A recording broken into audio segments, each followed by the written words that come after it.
Physicalism is false. Hello. Supposed to be on holiday at the moment, but last night I was watching Phil Halper's video defending physicalism, which was a great video. Really enjoyed it, but I've been thinking about it today, thinking about all my little thoughts bubbling up about it, and thought I'd do a little response video. So this is obviously going to be incredibly casual. I'm in the attic in my parents-in-law's house, in my father-in-law's house, actually, to be precise. And got an hour on my own. My wife's with the kids, with her sister and her kids, and I'm not supposed to be working really, strictly speaking. But this is sort of fun work, isn't it? So anyway, so this might just be a stream of consciousness, but I thought it'd be fun. I'll enjoy it, even if you don't, and that's what's important ultimately. I've got a cup of tea here with the late Queen on. Right. So firstly, I thought it was a great video. Really enjoyed it. I love Phil's channel, Skydive Phil Halper. Always gets really high quality scientists and philosophers. Brilliant. Everyone was brilliant, and some of these physicalists, just a bit of autobiography. These are people I'm incredibly close to and have been really kind and formative to me, particularly David Papineau. Dave Papineau is one of the most important mentors in my philosophical history, right? When I was a graduate student, he was very kind to me. He helped me understand his view and argue against him, right? And we learned from each other. I think he credited me with helping him understand Chalmers' unbelievably complicated two-dimensional semantics, not three-dimensional semantics, two-dimensional semantics. And I think maybe he was a model for me of trying to engage with disagreement, But we seem to have lost the art of that in these polarized times. But anyway, love David. Bob Kirk as well, I haven't seen on YouTube before, who invented the word zombie. I always feel, people associate it with David Chalmers, but actually Bob Kirk coined it. He was also very kind to me, and one of my first publications was responding to Kirk, and he counter-replied in the journal Ratio. Love these Latin names. Yeah, so all really, really great guys. Thought it was really good.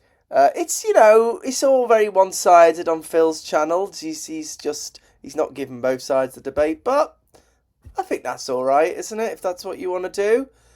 And he has kindly given me on 2 occasions now the chance to go on his channel to have right of reply, so I can't complain. But I thought this time, rather than, I was only on his channel recently about fine-tuning, so I thought rather than bothering him, I should just be relaxing, really, shouldn't I? I watched an episode of Plebs on Netflix. I am very relaxed, actually, but yeah. Okay, so let's enough for the compliments. Right, I won't talk about every detail. I haven't finished it. I'm only 38 minutes in. I paused on a very strange freeze of Phil himself, actually. I could share that, but no, maybe not. So I haven't got to the end of it. Maybe there's some dramatic revelations at the end, but I'll just focus on a couple of points. So firstly, okay, we kick off with the argument for physicalism, the causal closure argument. Okay, very important point. This is not an argument for physicalism. It's an argument against dualism, right? It's a causal closure argument, roughly, that the claim is, and I'm sceptical of the evidential support for this. I've debated this with Sean Carroll. We've had interesting interactions. But let's just put that on one side. So the empirical claim is causal closure of the physical, that the physical world forms a causally complete system. Everything that happens in the physical world has a completely physical cause. Okay? And then the thought is, well, if consciousness is non-physical, is outside of the physical, it's kind of got nothing left to do, right? In particular, it's got nothing left to contribute to my behavioral functioning, right? So let's say I'm screaming, I'm in pain, oh no, it's terrible, running away. Now, if there's a completely physical explanation of my screaming and I'm in pain and running away, then my pain itself, the conscious feeling of pain, if that's non-physical, then it's redundant. The physical brain states have caused me to scream and run away or whatever. So the feeling of pain doesn't have anything to do with it. It's just sitting there. So epiphenomenal, as the jargon goes. Right, okay, so this is an argument, and then it's supposed to be that's really implausible, that consciousness doesn't do anything, so dualism is false. So consciousness must be, if it's going to do anything, which it surely does, like my feelings cause some things. The doctor might say to you, 1 to 10, how strong is the pain? And you say, 8. Then surely your feeling of pain is partly causally responsible for what you just said. So for that to be the case, it must be part of this causally closed system. Okay, so dualism is no good, because dualism is saying it's kind of non-physical, and so it will be outside of this causally closed system. This is not an argument that applies to panpsychism, because panpsychists say consciousness is part of this causally closed physical system, right? It's the intrinsic nature of the causally closed stuff, of the stuff that's in the causally closed system. I remember Alyssa Ney at a conference. I love Alyssa Ney, brilliant philosopher of physics and physicalist. And she did a talk, on the argument for physicalism. And I said in the Q&A, it's not an argument for physicalism. You should call it like an argument for the physicalism or panpsychism, right? It's just an argument against dualism. And she kind of went, oh, yes, yeah. So anyway, I mean, some people try to extend this against panpsychism. Robert Howell's got an interesting paper in Philosophical Quarterly, but that's a very substantive move. And this is part of, historically, the recent motivation of panpsychism. People think they're impressed by this kind of argument against dualism, but they're also impressed by the arguments against physicalism that we're about to go into. So panpsychism is supposed to, be the best of both worlds. I'm not saying it doesn't have problems of its own, but that's... Okay, so they have not... So what? In conclusion, they have not presented an argument for physicalism here. They've presented an argument against dualism. Okay. Next. Okay, so let's... I'm bleeping here. Let me close my WhatsApp so I don't bleep. Okay, so they say something about me at some point. They have a little clip of me from my public debate with Sean Carroll, and I say, look, 60% of philosophers think zombies are conceivable. Right, so a philosophical zombie is defined, it's a thought experiment, right? It's defined as something physically identical to a human being, atom for atom, perfect duplicate, but it has no consciousness. There's nothing that's like to be a zombie. So let me check what my microphone is. Yeah, it should be all right. Okay, so let's just start with... And conceivable, what does conceivable mean? It means... I hate the word because it suggests, imaginable. And then you get Anil Seth saying, oh, what's the limits of imagination or something. It's supposed to be, you can't rule it out through reasoning. If it's conceivable, there's no contradiction or incoherence. So square circles are not conceivable because you can know through reasoning that there aren't any square circles. But flying pigs are conceivable because there's nothing... You can't know through reasoning that there are no flying pigs. You have to go out and look at the world. So I would rather say kind of rational coherence or something. But anyway, we're sort of stuck with this word conceivable. So anyway, I gave this stat 60% of philosophers, as opposed, I think, to 16% who think they're not conceivable. So can you rule out just through reasoning? It's not saying, are these things real? No one thinks they're real. can we know is there a contradiction in the idea of something physically just like us but with no consciousness?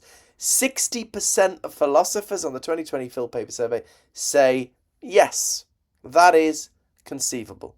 Right, so I was pointing out this was a pretty strong consensus, especially for philosophy where so much is hotly debated.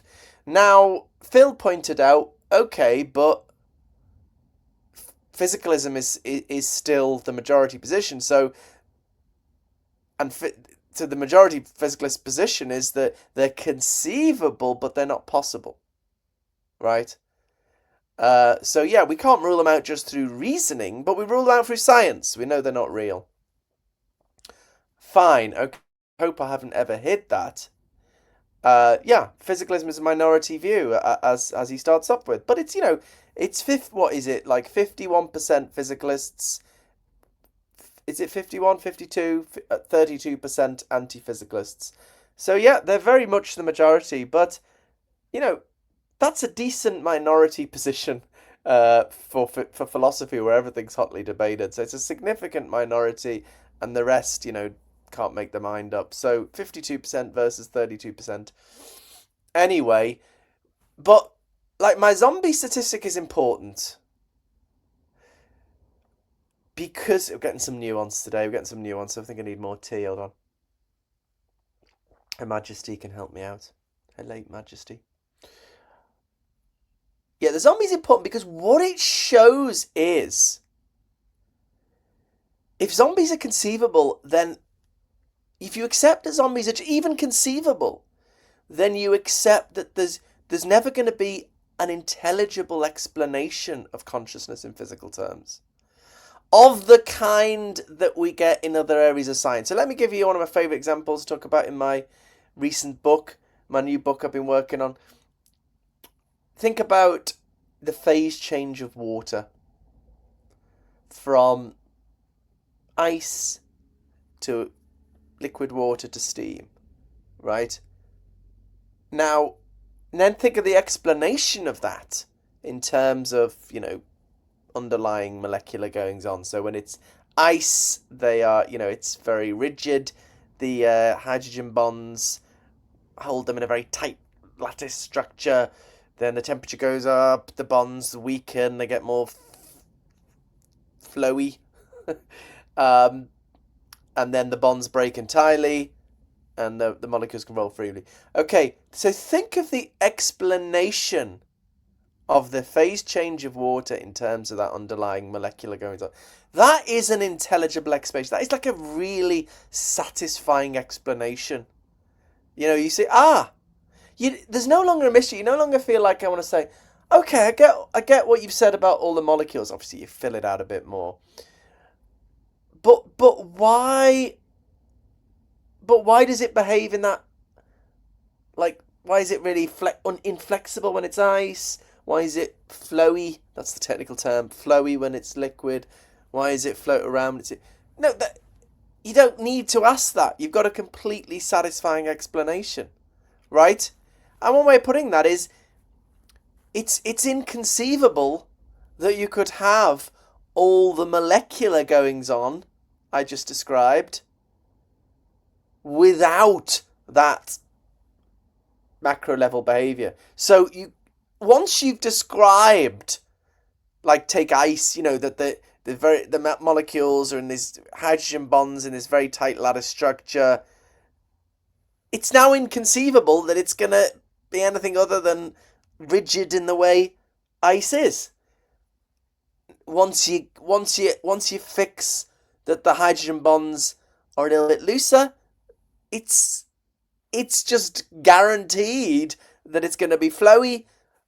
Once you fix that the hydrogen bonds are completely smashed, completely broken, then it's completely guaranteed that it's going to be floating around. So it becomes inconceivable. The macro level behavior we are trying to explain when we want an explanation of the phase change of water, it becomes inconceivable. Once you fix the explanans, that means the thing that's doing the explaining, or the more fundamental level of description, you've thereby fixed the explanandum, the thing you're trying to explain. It's inconceivable that you have the more fundamental without the less fundamental. So that's what I mean, that's why there's an intelligible explanation, right?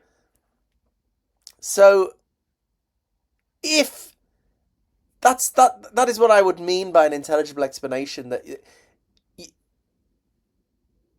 you've intelligibly explained X in terms of Y when it becomes inconceivable that you could have Y without X, right?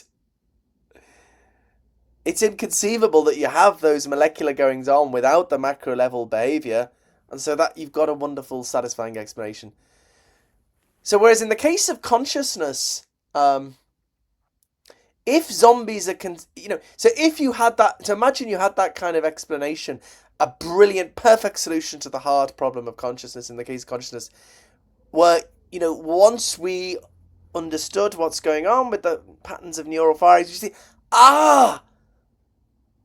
there has to be a feeling of pain. Once you've got that pattern of neural firings, yes, that's right. And then zombies would cease to be conceivable, right? So if you had that kind of as satisfying an explanation as you get in the phase change of water, where you just see, oh yeah, that has to follow, then zombies would cease to be conceivable, right? Because you just see, oh yeah, when you have that pattern of neural firings, you've got to have the feeling of pain, or you've got to have an experience of red, right? So you no longer can conceive of it. Zombies become incoherent. Remember what conceivable means? It means coherent. It stops being coherent, right?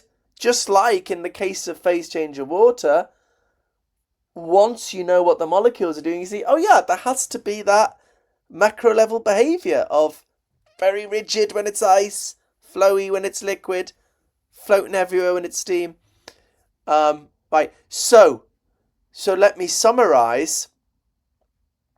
Once you accept that zombies are conceivable, which strong majority of philosophers do, you give up on there being an intelligible explanation of consciousness in terms of the physical, of the kind we get, for example, in the phase change of water, right? You just give up on that. And this is the majority. This is what I want to. This is the majority position among physicalists, right? And then they then try to argue, well, in the case of consciousness, we don't need to give an intelligible explanation, and I'll get onto that in a minute, right? So this is important to realise because, I think a lot of what I've just described is the strong majority position among physicalists, right? In philosophy. But I think a lot of physicalists outside of academic philosophy, Sean Carroll, Anil Seth, or the public, I think they are expecting an intelligible explanation. I mean, they can speak for themselves.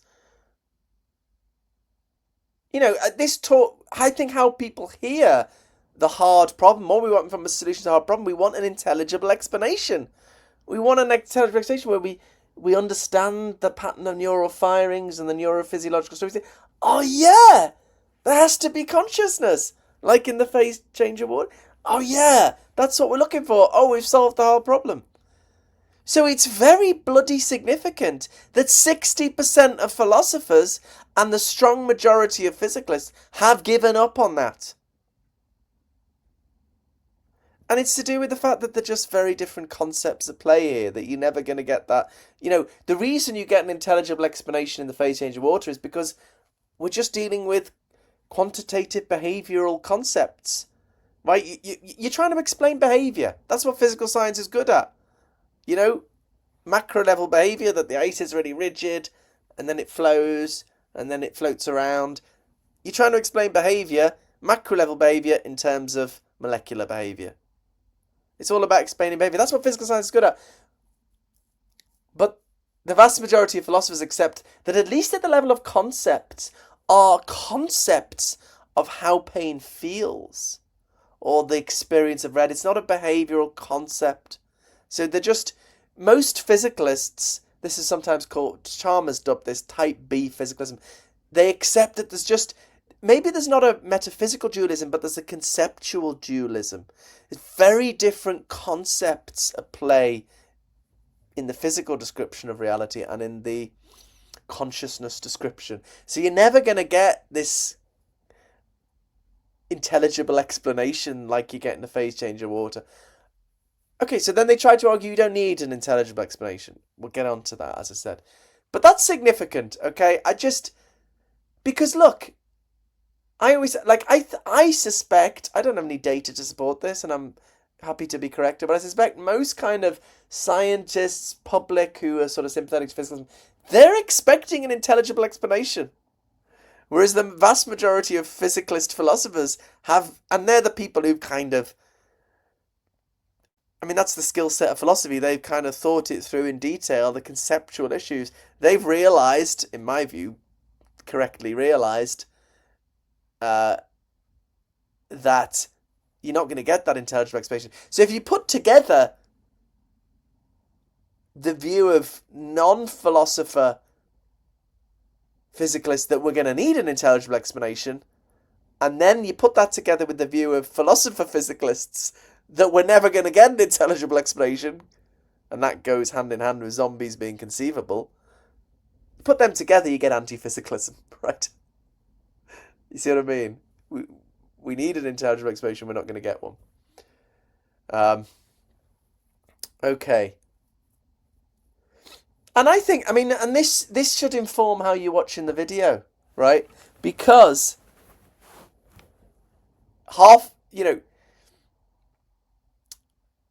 like, they're all physicalists, the people talking. But some of those physicalists are people who are going against this consensus position in philosophy, and they think, we do need an intelligible explanation. I think Mark Solms is like that, very interesting thinker, scientist. It's a while since I've read his sort of, I think he's got a sort of solution to the hard problem of consciousness, and I think he thinks, there's an intelligible explanation. Okay, so he's going. That's an even more minority, a much more minority position in physicalism. As I say, it's 16%. Because it goes hand in hand with zombies being inconceivable. I'm not saying Mark Solms has sort of said zombies are inconceivable, because you've got to sort of think through. But I think they go hand in hand, right, for the reasons I've just explained. So, also Frank Jackson, right? Frank Jackson has gone from being an anti-physicalist to being one of the very controversial radical physicalists who does think there's going to be, or there is, an intelligible explanation. That is very controversial. That's much more minority than physicalism. Sorry, much more minority than anti-physicalism. Anti-physicalists are 32%. Radical physicalists, people who think there's going to be an intelligible explanation, that's 16%. So one way of having that, let me not digress too much. Illusionism is one way of cashing this out, right? Because you think, I won't digress into that. But anyway, who else was on the video? And yes, Bob Kirk is kind of in that category. He thinks that he can show zombies are inconceivable. That's very minority. He's sort of got and this was one of my earliest publications, he's got a weird view where he thinks you can get an intelligible explanation of why there's consciousness, but not of the particular form of consciousness, like it having the red quality. And I argue that sort of doesn't make sense. But anyway, he's sort of in that more controversial camp, which, as I say, is more controversial than anti-physicalism. And also slightly difficult to place. I would say he's more in that camp. He sort of has this view that I find hard to make sense of, that the problem will just go away. But I think I take Anil to be. I've had so many conversations with him. I've got one that will go up on my channel at some point soon. The audio didn't work out, sadly. I shouldn't tell you that, should I? But please watch it. It's a great conversation. Gutted that the audio didn't really work out. because I think he's somebody. I think he's a strong realist about consciousness. He's not an illusionist, and I think he wants intelligible explanations. He just sort of thinks, just keep doing the science, and we'll come to the conclusion that everything's intelligibly explained. Whereas, yeah, the majority physicalist position is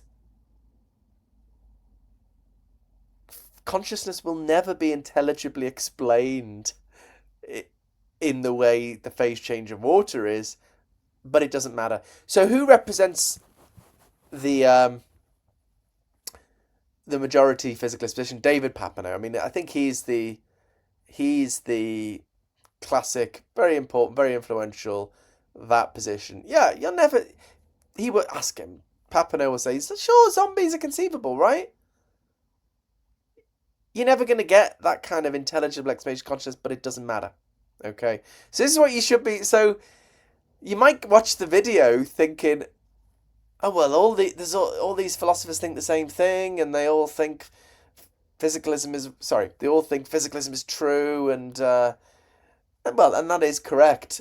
But there's an important disagreement here, and one team represented here is a much more minority position. Anyway, just giving you some picture doesn't mean somebody's right and somebody's wrong. It's, obviously much to debate here. Just seeing who else is in the video could comment. Anyway, well, let's carry on. Okay, so let's move to this majority physicalist position. Thank you, Your Majesty, Your late Majesty. So how can they say we'll never get an explanation of consciousness, an intelligible explanation of consciousness in physical terms, of the form we get with the phase change of water? I mean, I give that qualification because you could mean explanation, you could mean lots of different things. But how can they say it doesn't matter? Because the majority viewpoint is, when we think of our consciousness introspectively, we don't know what the hell it is. Right? When I think about pain, and David Papineau in print has been very explicit about this. When I'm sort of thinking about how my pain feels, I'm sort of pointing at something inside myself. That thing, I don't know what the hell it is, until you do the science. You do the science, it tells you it's some pattern of neural firings. So it's kind of like water, right? Or lightning, right? You see lightning in the sky. I don't know what the hell it is. Could be the anger of the gods, You have to do science, you find out it's electric discharge. Right, so it's not so much about giving an intelligible explanation. It's just look into science to tell you what the hell this thing is. Or water, Think what is this water stuff, what the ancient Greeks thought it was a fundamental element together with earth and fire and air.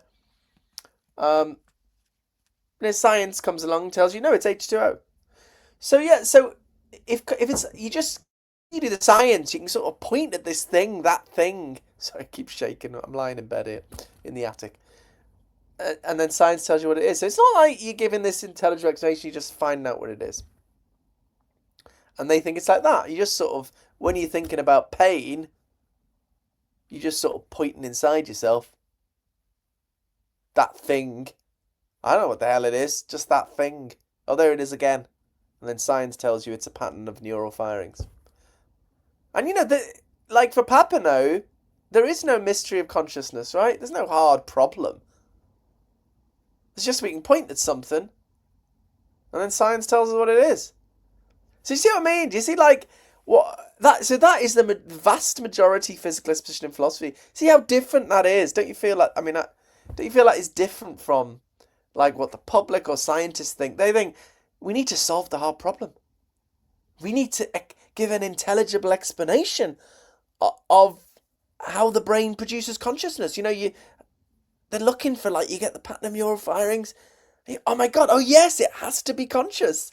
Whoa, we've got an explanation, like you have in the case of the phase change of water. And I think Mark Solms, if I remember rightly, I'm going. It's a while still. I think he thinks he can sort of do that.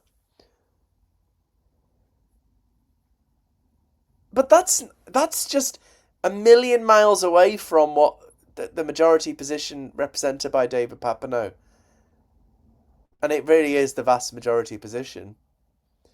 Um, it's just we're pointing at this thing. Oh, let's do the science. We'll find out it's a pattern of neural firings. That's what it is. Job done. So, um, so as I say, to repeat again, if you think, yeah, so what's wrong with that then? What's wrong with that? Well, I just think that's just a wild view that when we think about our consciousness, we're just sort of pointing at something. We don't know what the hell it is. I think we have this rich understanding of what our consciousness is. Like when you think of pain in terms of how it feels, I mean, a pain just is a feeling, and it's it's defined by how it feels. That's when we're talking about pain, we're talking about something that's defined by how it feels. And when you introspect on your pain, you know how it feels. So you know what it essentially is. You know, it's just essentially defined by how it feels, and you know how it feels. When I say you know what it essentially is, I mean like when you know a triangle is a three-sided figure, you know what it essentially is to be a triangle. What it is to be a triangle is to be a three-sided figure. You know what a party is when it's people dancing, drinking, getting together. Oh no, I know what it is to have a party. What a party essentially is. I think you know what a particular pain is when you feel it and you know how it feels. That's just what we're talking about, a particular way of feeling. And if you know how it feels, then you know what that thing is. Or think about the qualitative character of a red experience. You're not just sort of bloody pointing at something. You know what it's like to see red. You know that qualitative character. That's a rich understanding of what it is that a blind person doesn't have. You know, they might be curious. I wonder what it's like to see red. I wonder what that qualitative character is like. Imagine then they get their sight restored and they say, that's what it's like. So this brings us to revelation. What's come known as revelation is not anything religious, which is also discussed in the movie. And this is how I've articulated. I mean, it's not something I completely invented, but I think part of my contribution to academic discussions of this is to say, is to develop this argument and also to say this is really the core of what is going on. Right? This is really the core of what's going on. So this is where I disagree with David Chalmers, how he sets things up with his two-dimensional semantics. And so David Papineau and I have a paper where we both say, yeah, that's not the right way to set things up. And then we go our separate ways to say. So I think really the case against physicalism hangs and falls on this revelation business. Right? Because if Papineau is right that when we think about our consciousness, we're just pointing at something, we know what the hell it is. Yeah, it could be physical. It could be a pattern of neural firings. Isn't it? It's just like you're pointing at lightning, you don't know what it is. You're pointing at water, you don't know what it is, scientists tell us. So if Papineau is right that revelation is false, that we don't know what the hell it is when we point at it, then physicalism is fine. Whereas if revelation is true, then I think physicalism is just screwed, right? Because, I mean, the first thing you have to appreciate, look, this is a very unique phenomenon because it's the only case where we know what the thing is before we do the science, right? So with lightning, as I say, you don't know what it is till you do the science. But I think you know what pain is when you feel it. And so then the task is really, well, how does this information we have about our consciousness, about what it essentially is, how does that fit in with the scientific story? Right? Let me say, rather than get into too much complexity, let me put it another way. Why do the majority physicalist position think we don't need an intelligible explanation? Because they don't think it's about explaining. They think it's about sort of pointing at something and then science tells us what it is. Whereas I think if we do know what it is already, we do know this qualitative character, then if physicalism is true, we want an intelligible explanation in physical terms of why it has that qualitative character, why that qualitative character exists and is the way it is. And that is what the vast majority of philosophers have agreed is unintelligible. It makes zero sense. Right? So I think this is your choice, right? Either you say, we don't know what the hell consciousness is until we do the science, like David Papineau does, and then fine, you don't need an intelligible explanation. But as soon as you accept revelation, you accept, no, we do know what consciousness is from the inside, then if reductive physicalism is true, you're going to want an intelligible explanation, akin to what we find in the phase change of water explanation.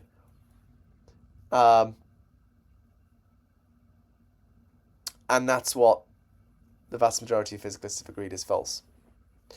Okay, so what do they say about revelation in the video? I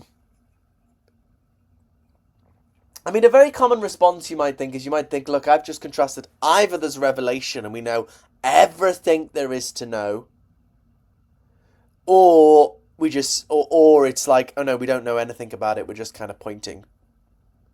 And you might say, look, this is just a false dichotomy.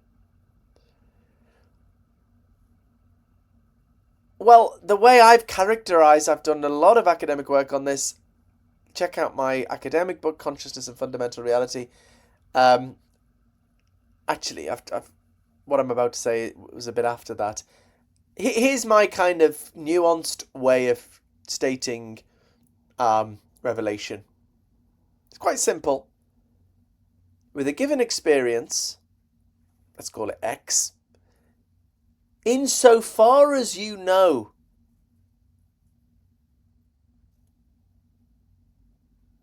I'm trying to think how to say this. Let's just take a feeling, because I think it's easier to state with a feeling. It could be stated with any kind of experience. Right, so we're taking a particular feeling, X, insofar as you know how it feels, you know what it is to feel that way. Insofar as you know how it feels, you know what it is to feel that way. Sound trivial?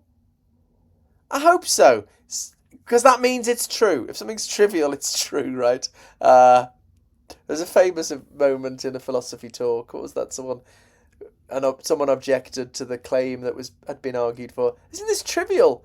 And the speaker said, well, I hope so, because trivial tautologies are true. All bachelors are unmarried.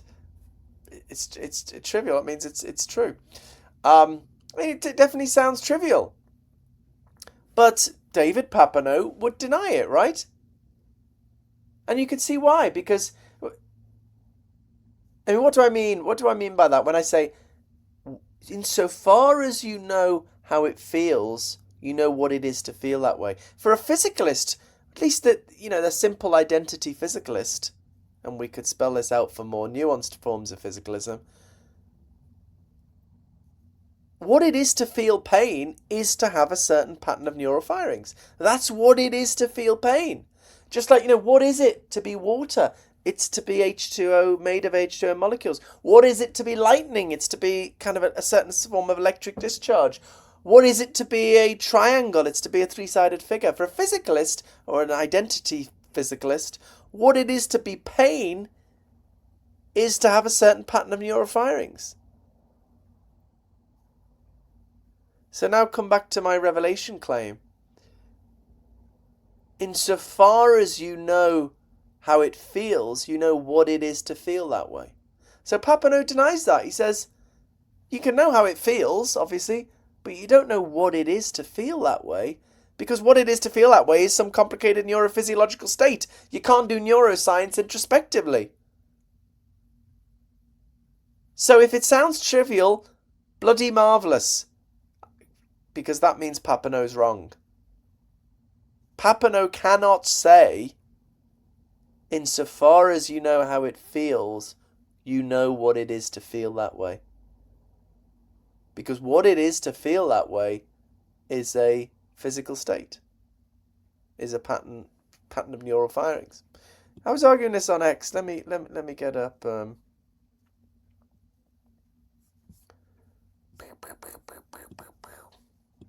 Who was arguing with me? Another philosophy YouTuber.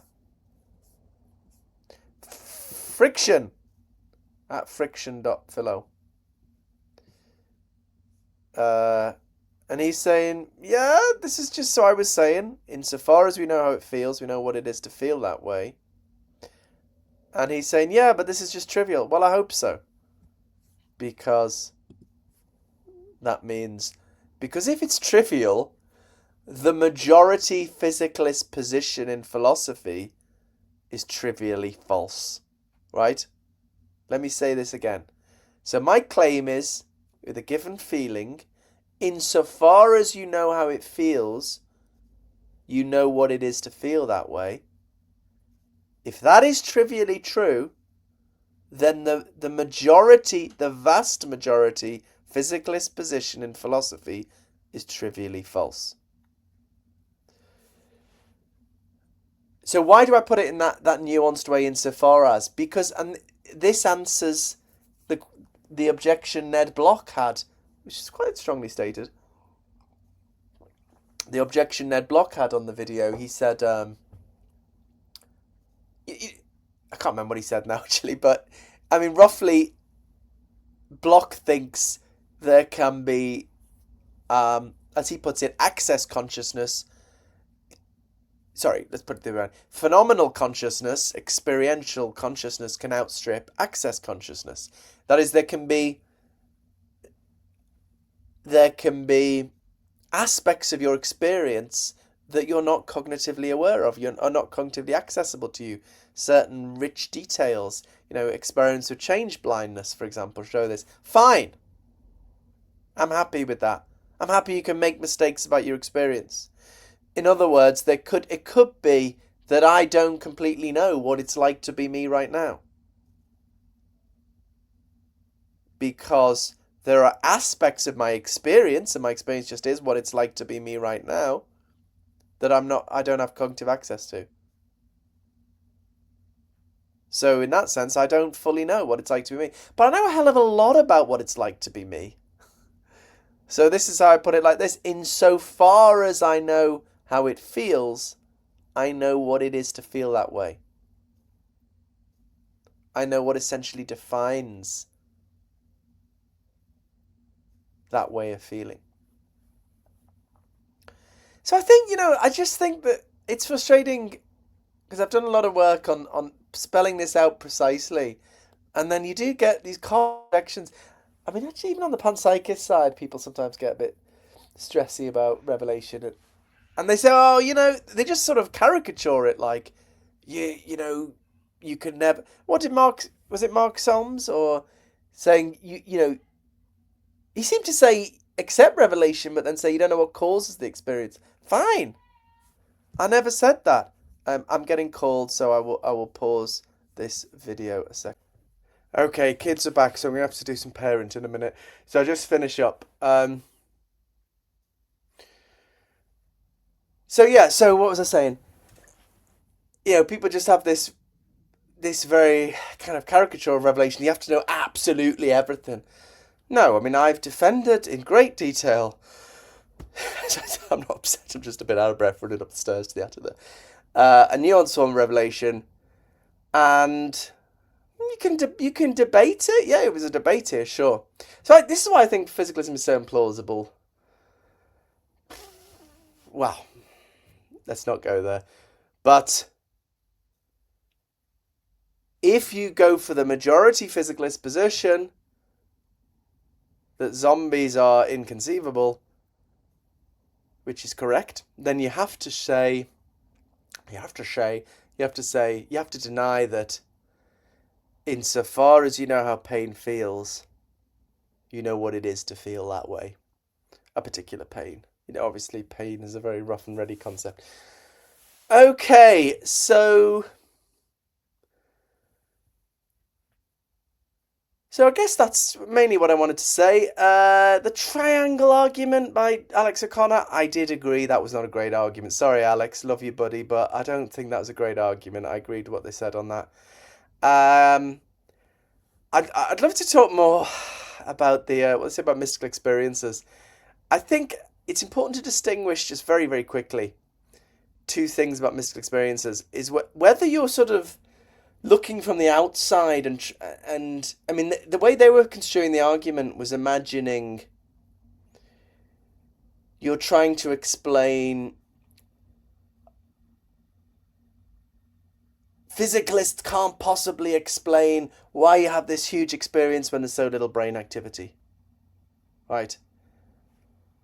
And they responded to that.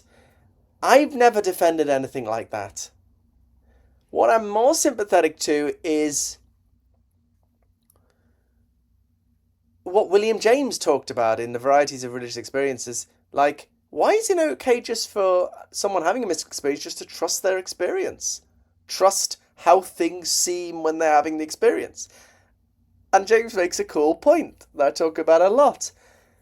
That, if it's okay, we all think it's okay to trust your ordinary sensory experiences. We could be in the Matrix, but we think it's okay to just trust your experiences and get on with science. You can't get on with science until you just assume your sensory experiences are connecting us to reality. So if it's okay to trust ordinary sensory experiences, but it's not okay for a mystic to trust their mystical experience, to just trust it, then there's a sort of double standard. And there's at least an interesting question. Why is it okay to just trust experience in the one case, not the other? Anyway, there's a big discussion there, but I don't necessarily disagree with the argument they were responding to about mystical experiences. I suppose I'm just flagging up that that's not the only way to argue from mystical experiences to the falsity of physicalism. Oh, there's so much stuff. The qualitative, quantitative stuff, I thought they were just missing the point there. I mean, that's just to do with why zombies are inconceivable. Why zombies are conceivable. Conceivable. I think I mistakenly, a moment ago, said inconceivable instead of conceivable. The majority position is that they are conceivable. Okay, but I'll leave it there. Love your channel, Phil. Lots of fun. And I hope you excuse this very low production values solo movie, but I'm going to have to look after my kids. Thanks for listening. How to turn it off?